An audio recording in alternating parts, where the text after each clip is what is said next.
Hey, y'all. This is Lance Lopez, and this is the Blues Podcast.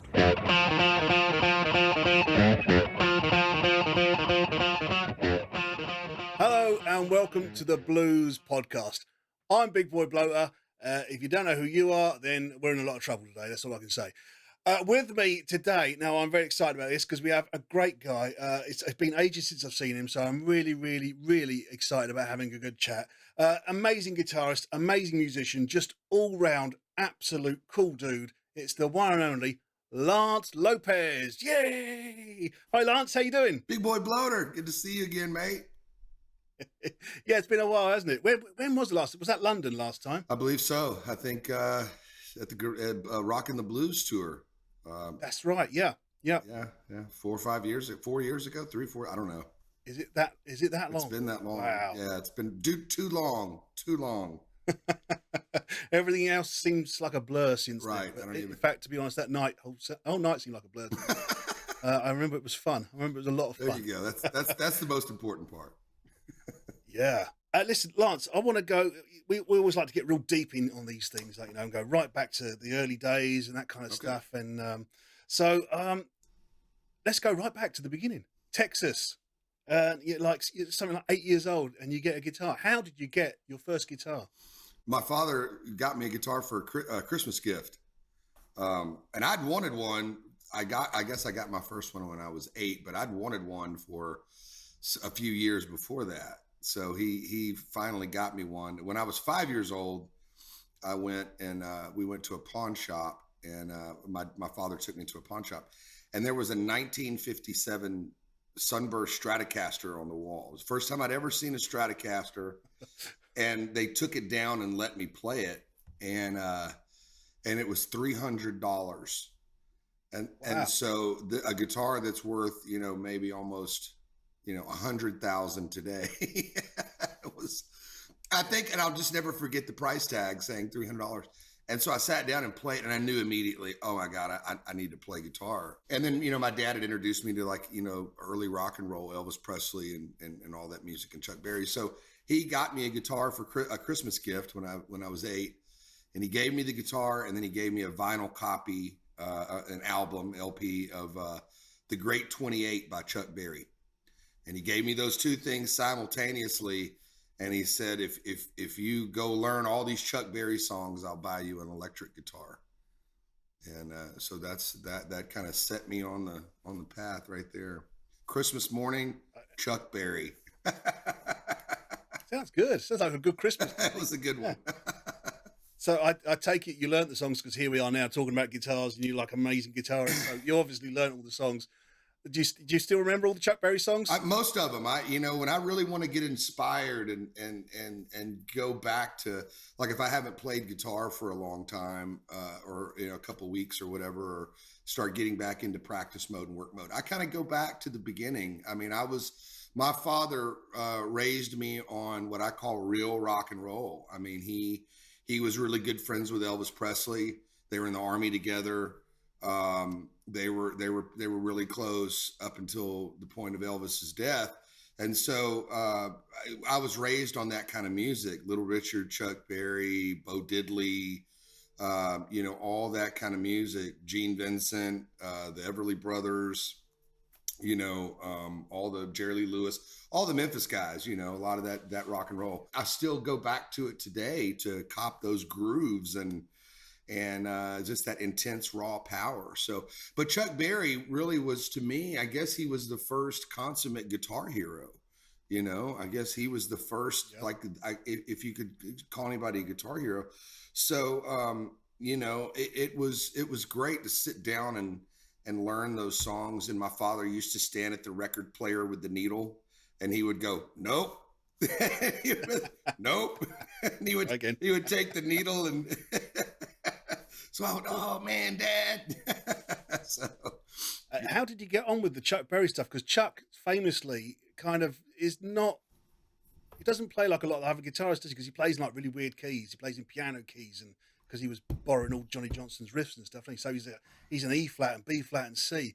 I mean, how are you getting on with that when you first started off? Did you think, well, this is hard, or you just jump straight in and think this is the way it is? The good part about that, I'm glad you brought that up, because it was immediately I was having to learn how to tune my guitar to the track, because they were all over the place. So that was a big part of the struggle. I'm so glad nobody really ever recognizes that, because it was in weird keys and weird tuning all over the place. So part of the struggle of learning to those records was, where is it? This doesn't sound right, and so I started to learn early on to tune to so it taught me how to learn tracks by ear, and tune to the track, or if I'm on stage with someone, tune to someone else. So it was an immediate crash course on how to tune to a track or how to tune to someone else. Because I think as well, famously, Chuck, on a lot of his gigs, certainly the later gigs, never even tuned his guitar, as he just turned up at a show, took the guitar out of the case, started playing, and the band had to tune up, get in there, and guess what song it was out of the, I don't know, 300 Chuck Berry songs that it could have been. I'm a real big fan of Chuck Berry, and in some ways, I never got to see him live. And in some ways, I think, yeah, maybe that's good. Maybe it's bad. And sometimes I think, oh, maybe I might have had to back him one day, and that could have just been really, really make or break, I think. I don't know. You hear so many stories about people backing Chuck Berry. Right. And, right. I think probably just best to leave that one. Right. I was able to see him a couple of times live, later, starting in the 90s. There was the Belgium Rhythm and Blues Festival, in Pier, Belgium. Right. The Pier. Yeah. The first year I was there, I played with Lucky Peterson, and was playing guitar with Lucky. And the following day was everybody on the bill was Bo Diddley, Little Richard, Chuck Berry, Jerry Lee Lewis, all on, it was like rock and roll day.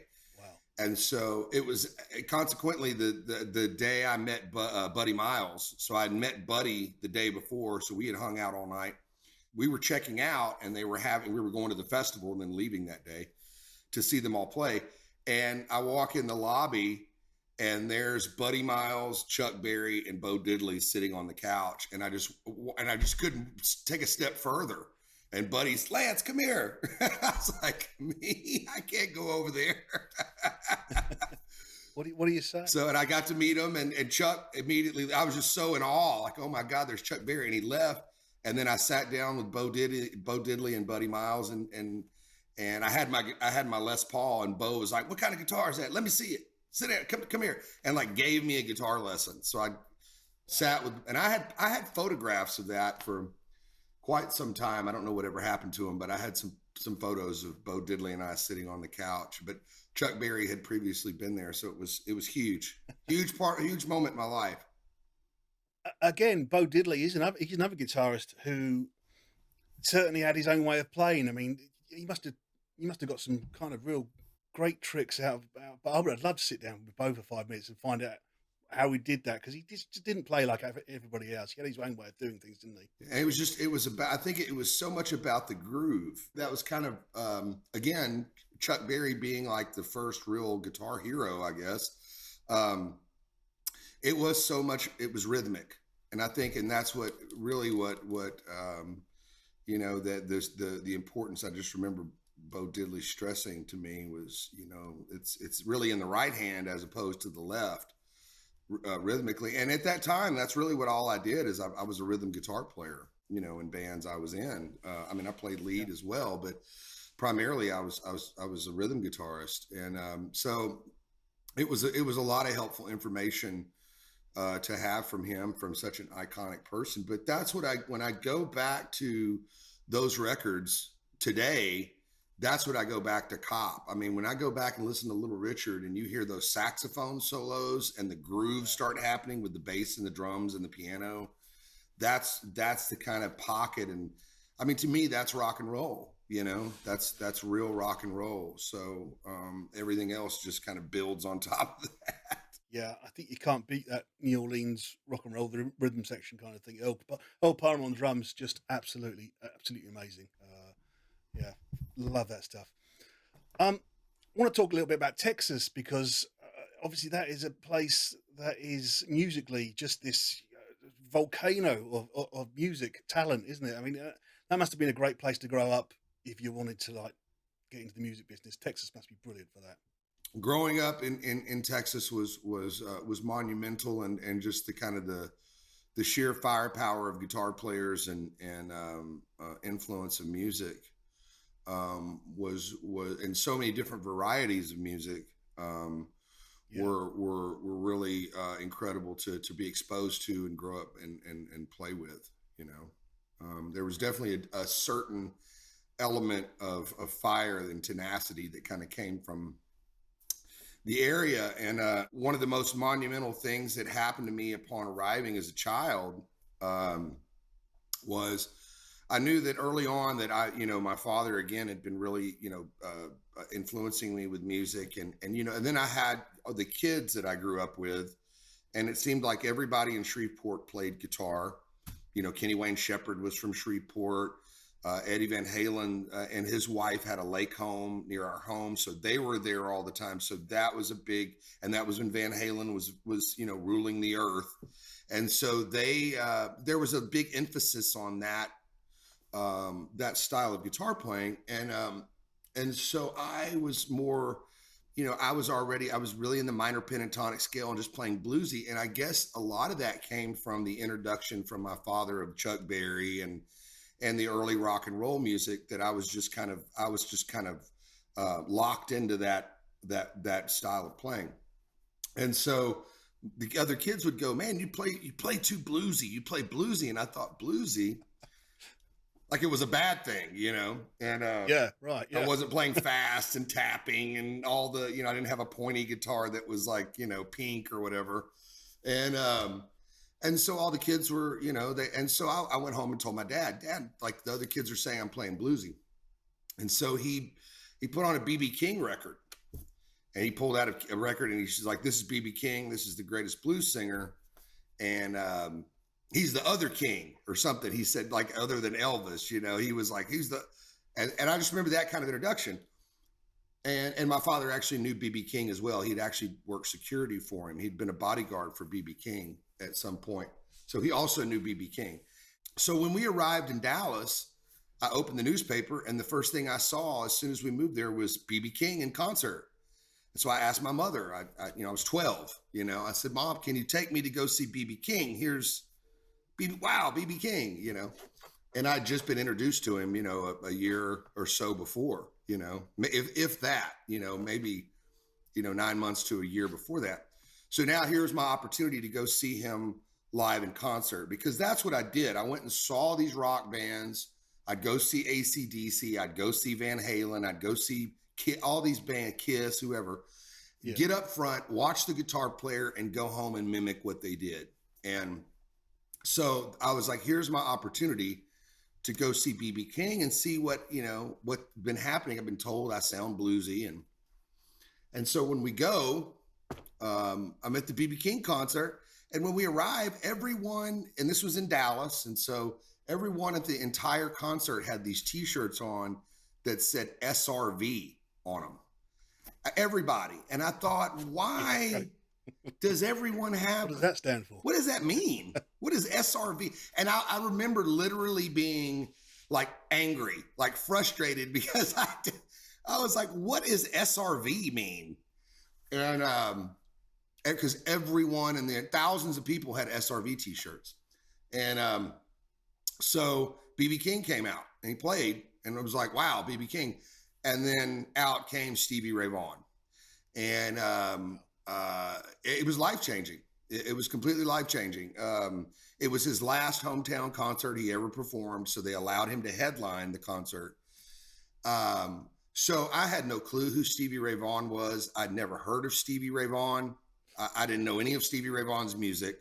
What I did know is that I was a Jimi Hendrix fanatic, and I was eating, breathing, and sleeping Jimi Hendrix. I'd never seen anybody play Jimi Hendrix live. He had set the bar.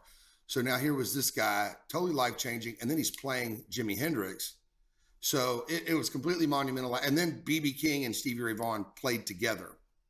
And that was the first blues jam I ever witnessed. So that was the kind of the comet hitting the earth moment for me when I landed in Texas. And then sadly, a couple months later, Stevie Ray Vaughan was gone. And I used to go to Charlie's guitar shop. My mother would take me to Charlie's guitar shop in Dallas, and I would wait for him to come home. I would hang out with Mark Pollock. I would hang out with all the guys at Charlie's and talk about Jimi Hendrix. And they would just tell me stories about Jimi Hendrix. And they would go, man, Stevie Ray is going to love this kid when he gets home. And sadly, he never made it home from that tour. So then at that point, it really, that even intensified the deep dive into the blues. That really even intensified it even more. That was it. You're hooked. Yeah. Yeah. I'm not surprised. Who could not, jumping on that? That's what a show! What a fantastic show! Right. So you've got your guitar. You're in Texas. Your dad's giving you all this great music to play and all that, and then you start playing bars in Louisiana about the age of 14. Now, how does that work out? Because did they even let you in? Did you have to put on a fake moustache and kind of old man's clothes and sort of go in the back door, or was it cool? Was it? New Orleans was a if you've ever been to New Orleans or know anything about the history of New Orleans, especially back then, it was a crazy place. My mother was in Dallas, so I lived with my mother in Dallas. My father was in New Orleans. So right. After a couple of years of me being loud every day, all day long, I would practice 9 hours a day. I would eat, breathe, and sleep guitar, unless my mother took me to drop me off at Charlie's guitar shop to pester them all day. My mother finally said, it's time for you to go live with your dad. You need to go live with your father in New Orleans. And so I moved to New Orleans with my father. And he was living in an area called Fat City. Now, Fat City back in those days was in Metairie, Louisiana, which was a suburb of New Orleans. And Fat City was kind of the local French Quarter. So you had the French Quarter downtown that was, a lot for the tourists and an international place. And it was, the French Quarter, the legendary French Quarter. Fat City was a smaller version that was in Jefferson Parish, and it was where locals went, and it was a little seedier, a little bit more gangstery, everything a growing boy needs. Exactly, gangsters, strippers, the blues. It's like, yeah. What more could you want? Why would you not take your child and introduce him to live music there? So that's where, that's where I wound up. Because I'd arrived in New Orleans with my little guitar and was playing, and especially the blues. I was just at that point, I was into the blues. I was really becoming a scholar of all the Chicago, Otis Rush and Buddy Guy and T-Bone Walker and Albert King, Freddie King, all the stuff, Magic Sam, all those guys. I was really into, all the stuff that is the foundation of what we do. I was deep in it. And so my father heard me playing and went, wow, he didn't realize, he thought, I don't know what he thought, that maybe that was just a phase for me. Like a lot of kids that I grew up with, there was a lot of great guitar players, and they went on and they joined the military, or they got a job and they did whatever else. And, guitar was just fun for the time being. Yeah. But when I arrived there and was just so deep into the blues, and he saw how hard I was practicing and he heard me play, it was that point he says, it's time to start going out and playing live. Like you got to go. And he knew the area, he knew New Orleans and knew a lot of people and knew members of the Neville brothers, the Neville family, and several other iconic New Orleans kind of people, and just started taking me out to sit in with bands in New Orleans. Like I got on stage and, he'd have them bring me up and I'd play, some songs. And, the next thing they were like, hey, come back tomorrow night. We'll pay you $100 to play, And I was like, that must have seemed like a lot of money at that oh age. My God. It's like, sounds like I'm a lot of money now. Yeah. I wouldn't knock it, to be honest. So Wouldn't mind that gig. exactly. So anyway, it was good. I mean, it was amazing. I mean, I just, standing on stage with those guys that I had no idea who, and that became a trend for the next few years as I was playing with legendary, iconic musicians and had no clue who they were, other than the fact of, while I'm in real time on stage with them going, this is incredible. Oh my gosh, So it began with, classic, stack style R&B, New Orleans funk, blues. And, so from there you go on, you start touring and you're like 17 years old, out on the road. I mean, I've been reading through your PR stuff and that kind of thing. And the guys that have mentored you, it's like a list of who's who in rock and roll. I mean, it's just amazing, the guys you've worked with, like a Buddy Guy. You've toured with BB King, right? You've been the band leader for Lucky Peterson. That's some. I don't even know where to jump in on that, really. I'm just going to let you go and talk about that for a minute, because it's just like so much to talk about. I just had the blessing of extreme good fortune, to be, in the midst of all those legends. Again, like I just said, I would get the gig, and that was my introduction to that music.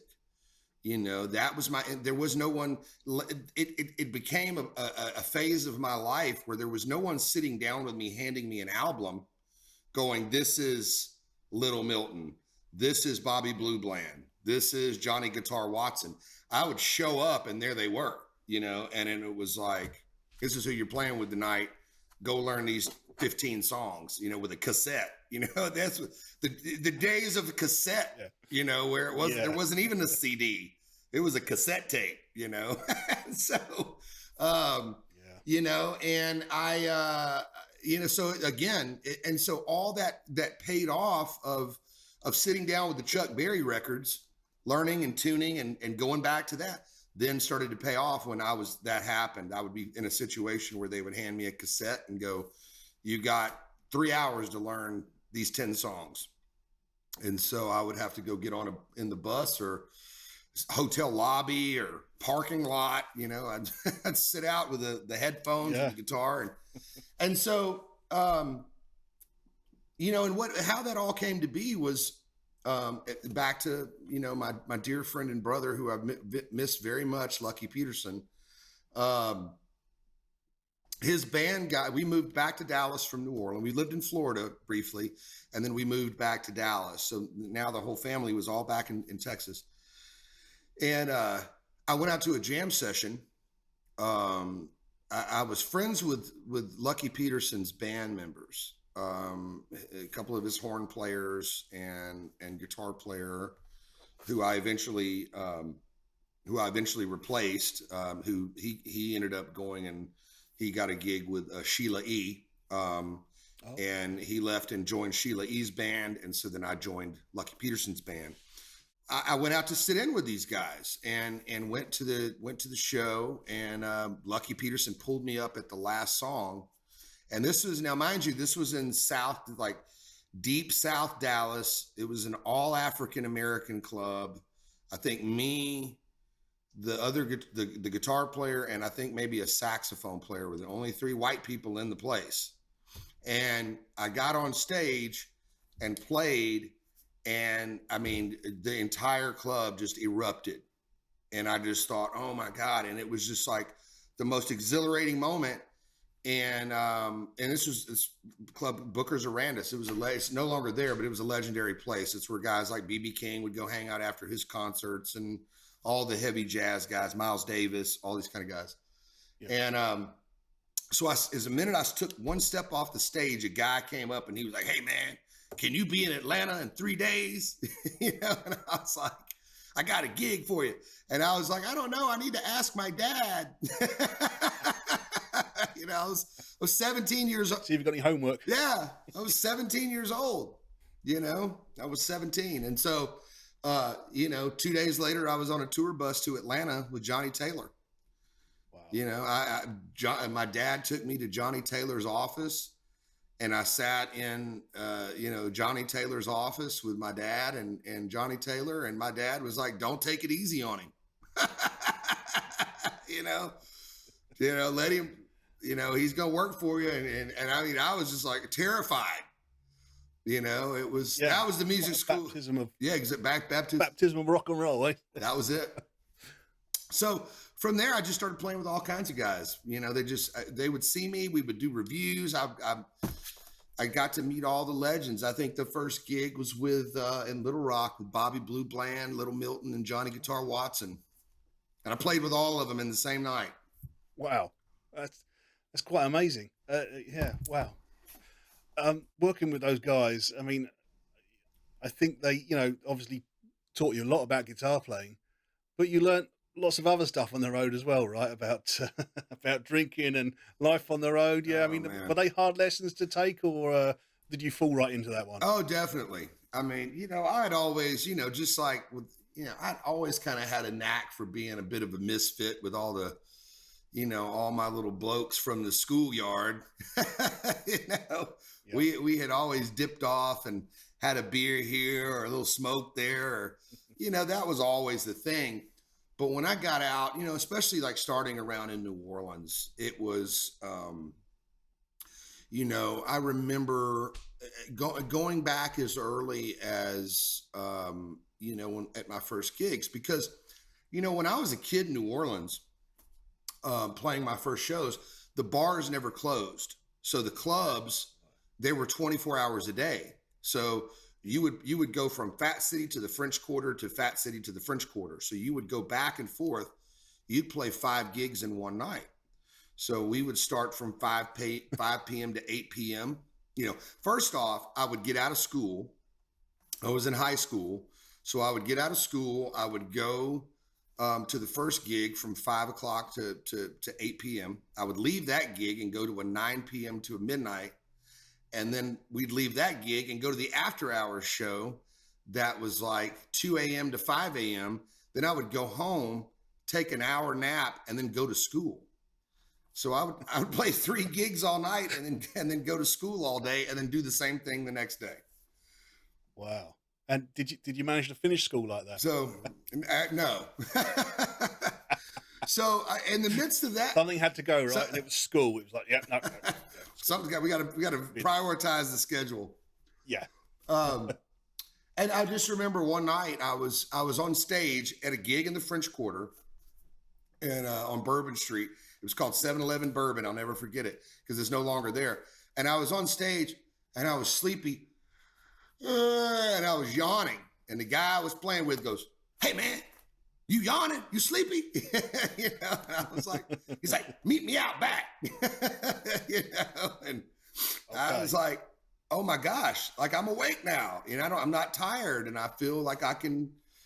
So that coupled with, knowing that there were certain substances I could use, that would help me along, which later then betrayed me, it was total betrayal, to being around all those legendary guys. A lot of them I just mentioned, watching what they did, wanting to be in the inner circle with those guys, because I knew they were, not only standing on stage with them and performing with them, but then, when I would see my heroes come backstage and pay tribute to them, I wanted to do what they did. If I'm going to play the blues and I want to, sound like, I want to be those guys, I wanted to do what they did. Life.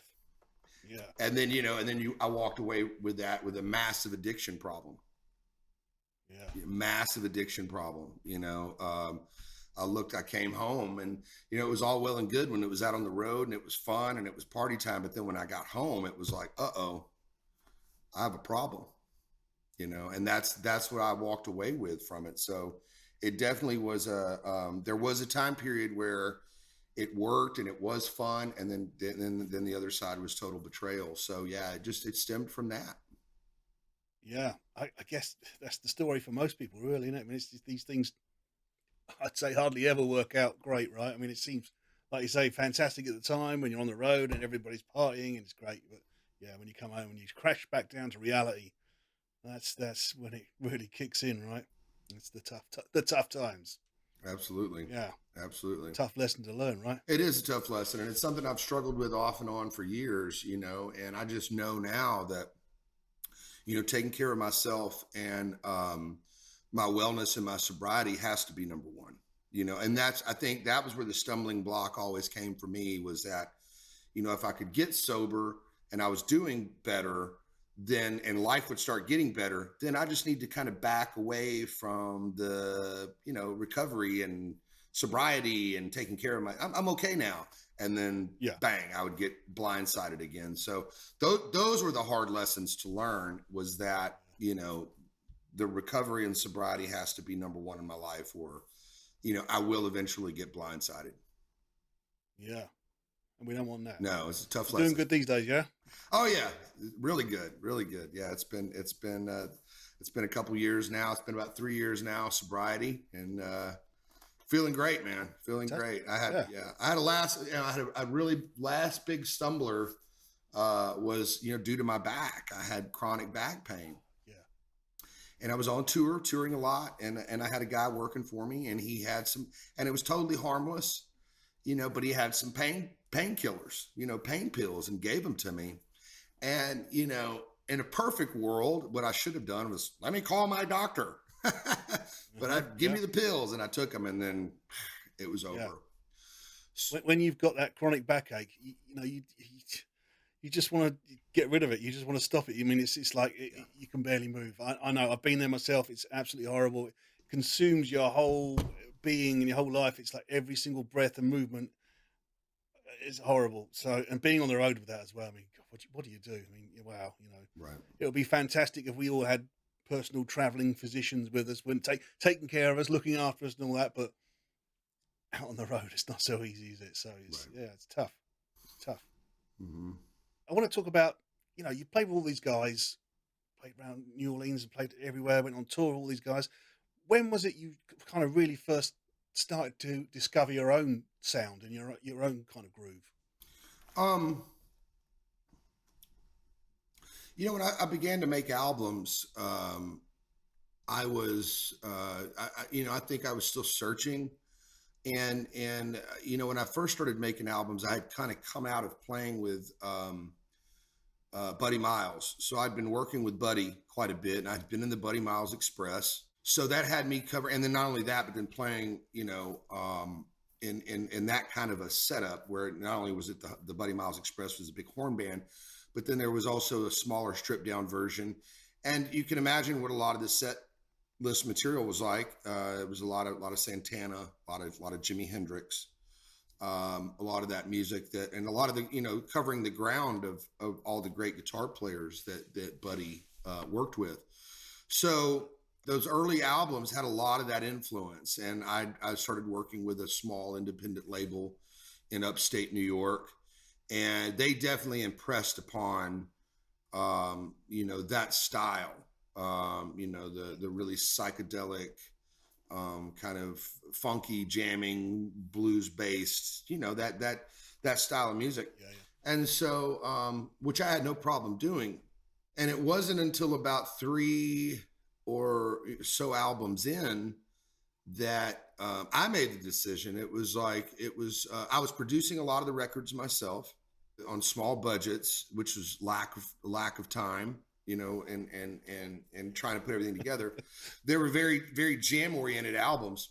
I wanted to have more song oriented records. I wanted to have, a bigger band and keyboards and songs, not writing a song just as an excuse for a guitar solo, but an actual music and songs. So I began to start kind of shifting into that mode, much to the dismay of the small label I was working with. They really wanted to keep me, and a lot of the guitar players, and there's a lot of, great young guitar players today that were influenced by those records and still have high praise of that.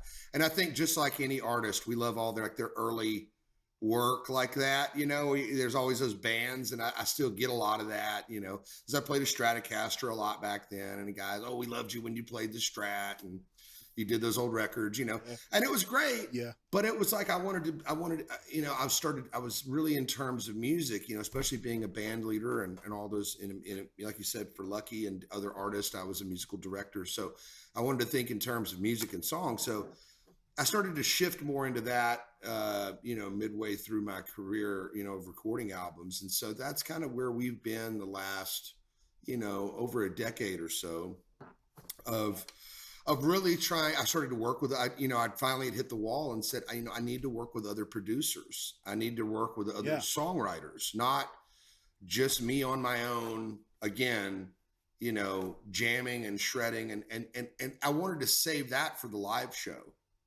you know? And so those were the big transitions, I think, in my life, you know, and kind of getting out from underneath a pigeonhole to playing a certain type of guitar. I wanted to play, you know, a different type of guitar and have, you know, other sounds. And so, you know, and I think it's something that's still evolving and changing today. You know, I think that's something that I think as any artist should try to keep in the forefront is, you know, there's what works, and then there's always the ascension. I feel like is a very important part of growing and developing as an artist. It should be ever changing and moving forward.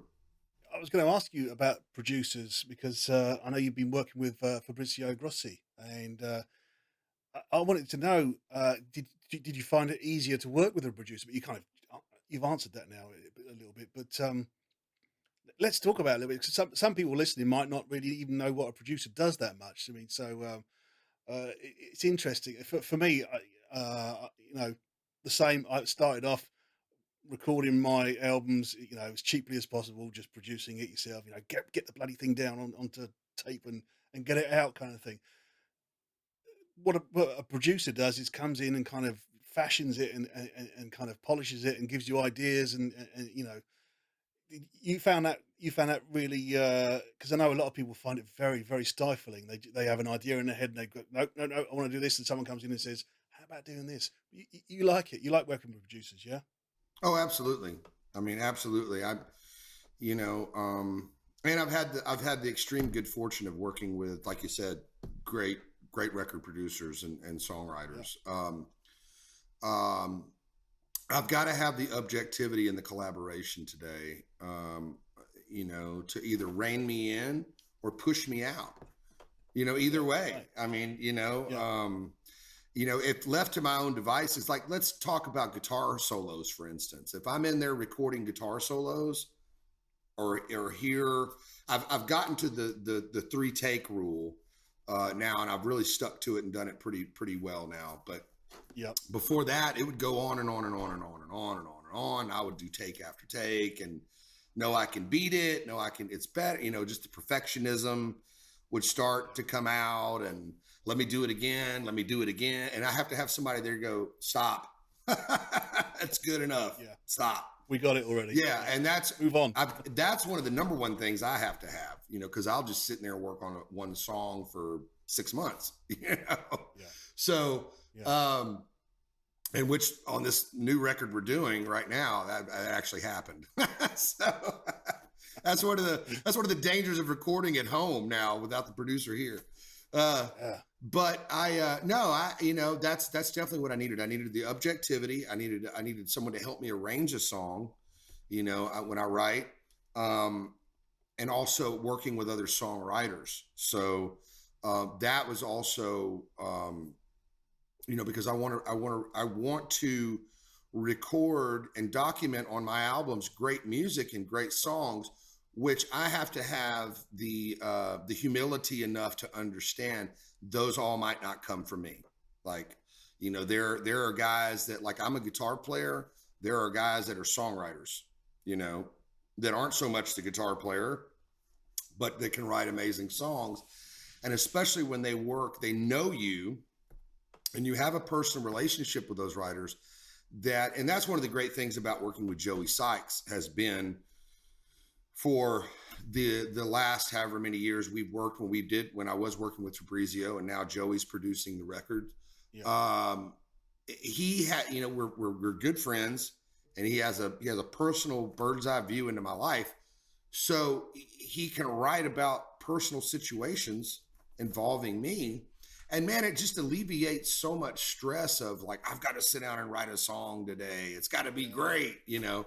Whereas I have the humility enough now to go, hey man, I need songs, you know, I need good songs, you know? Yeah. And, that's where working with other writers and great producers, I entrust those people to deliver that to me. You're known to a lot of people as like a guitarist, you know, everybody loves the guitar playing and all that. But you've obviously had to fall into this role of being a singer as well. Is that something you enjoy, or is that something you've just had to kind of go, you know, I need to sing, I need to front the band, I need to sing. You know, could you ever imagine singing and not playing a guitar on a song? Yeah, absolutely. I love that. I'm actually a better singer when I do that, and I have done that. I've for several great artists, I've stood on stage as a lead vocalist and just sang, and you know, I love doing that. Again, having humility enough to go, especially when there's great other monumental guitar players on stage. You know, there's like, what am I going to do? You know, there, you know, there's only so many notes that everybody can play, you know? I love being a vocalist. And again, it was by benefit of working with great singers like Bobby Blue Bland and Johnny Taylor and Little Mill. I mean, I can go on and name all these great iconic guys off. But it was by working with them, did they sit down with me and say, you got to be a singer? Because part of that was, you know, being in those groups. You know, I was in, you know, growing up, I was in predominantly all African-American bands that sang. You had to sing.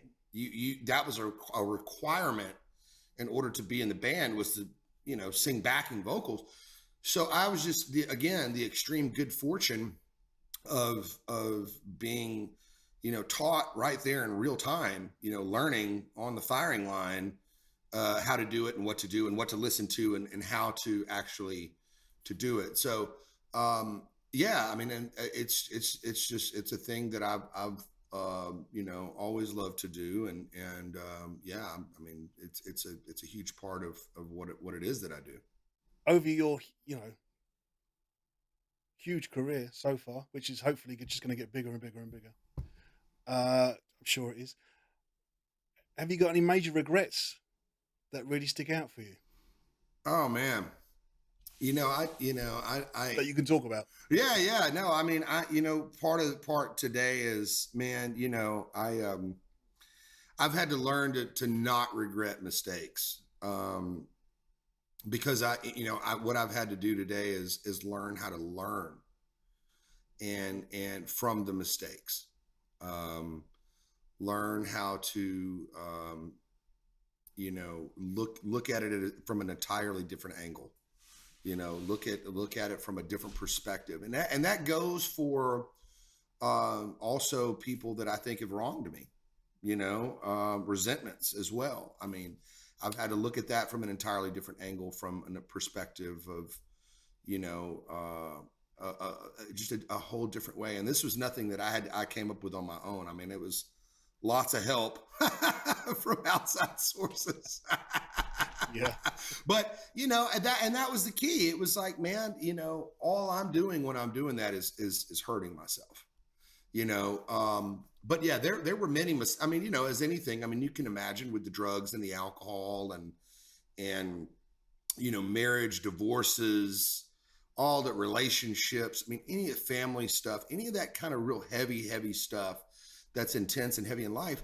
There were many, but today I look back on that and go, man, that's why I am where I am today. I'm grateful I survived it all, and to learn, you know, what led us to that mistake and what do we need to not do that'll get us there. You know, it's kind of like playing guitar. When you're sitting down learning something and you're hitting a wrong note, you go, man, I don't need to hit that note anymore. What do I need to play different this time. It's just like learning a song. It's like life is so much like that, man. It's like, okay, well, this is where we keep making a mistake.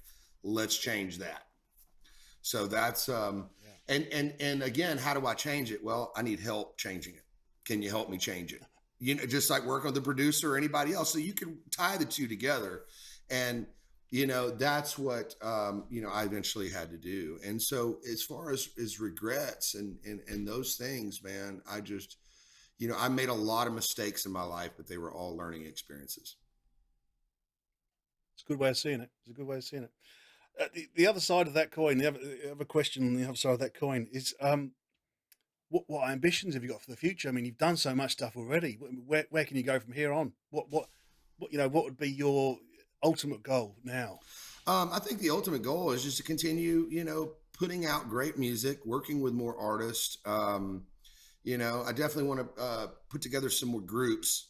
There's one thing to have, you know, my solo project, you know, that I've always done, my solo career, but definitely involvement in more other in different bands and in different genres, you know,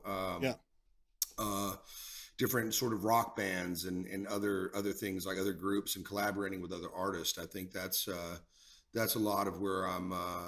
The goals are kind of being fixated on and working with other artists. Anyone in particular at the moment that you're really kind of eager to work with? I don't know. I mean, there's so many great artists right now. I don't, you know, whatever would work. I mean, there's so many great artists right now. I mean, we take hours just sitting talking about how great everyone is today, but you know, I don't know. I mean, not off the top of my head that I can think of. I always like to finish these blues podcasts with this special question, and it's a bit of a strange one, but bear with me.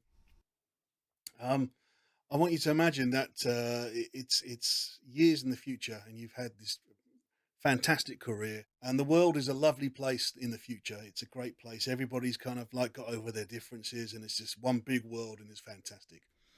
Until, and here's the kicker, it's announced that there's a huge meteorite heading towards the Earth, and it's going to annihilate the whole place. It's just the end. It's the end. The end is coming. Now, the president of the world president, gets on the phone to you, and he or she says, "Hey, Lance, you know, it's going to be the end of the world soon. We thought we'd go out with this amazing party, just put on the biggest party the world has ever seen. We want you to come and play. We want you to come down. We want to put a band together, and we want you to come and play a special song for the end of the world." So, the question is, who's in the band, and what song are you going to finish the world off with?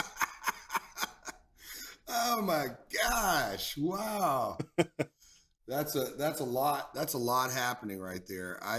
Yeah. You know, man, I would have to say, I would definitely want to play with all. You know, I would definitely have to go. Well, let me ask a lot of my close friends that are guitar players, you know, to be there as well. You know, that God willing, they would still be there. Guys like Eric Gales and you know, good friends like that, and have them there to, and that's what I think it would be. I don't know if it would be so much a song as it would be, let's just all take another big, let's just play, you know.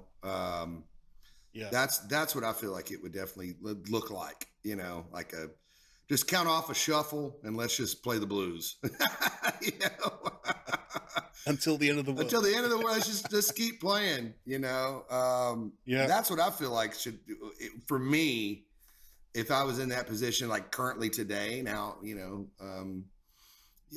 there's tons of great songs to choose from, but that's what I would, you know, I would like to envision is, you know, it's kind of, there's that song by BB King called "Playing with My Friends," BB King and Robert Cray. Yeah, I would definitely, it would be in that kind of mode. I would love to have everybody on stage all at once playing, you know, kind of like what I envision in heaven, you know, a big jam session. See, now I thought you were going somewhere with this. I thought you were going to say with all those guitarists on stage at once, if you position the speakers exactly right, you might be able to blow the meteorite back, save the world. That would be the greatest jam session of all time, wouldn't it? That'd be fantastic. That would be great. I'm sure that I've got some amplifiers here that could probably do that. So crank it up to 11. Again, call me if that happens. Like we could probably work something out. We could stack up enough speakers. I'll give NASA your phone number. There we go. And, yeah. I'm sure they'll be in touch pretty soon.